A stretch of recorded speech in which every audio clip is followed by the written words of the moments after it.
Malamig ang panahon, umuulan, kaya maganda na humigop ng mainit na sabaw.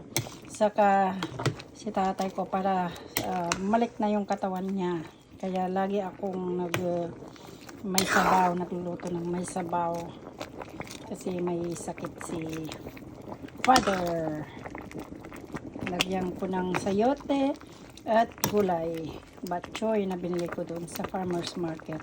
Organic. Yum yum. Kakain na kami.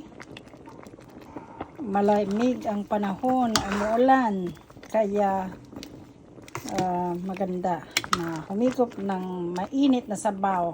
Saka si tatay ko para malik na yung katawan niya.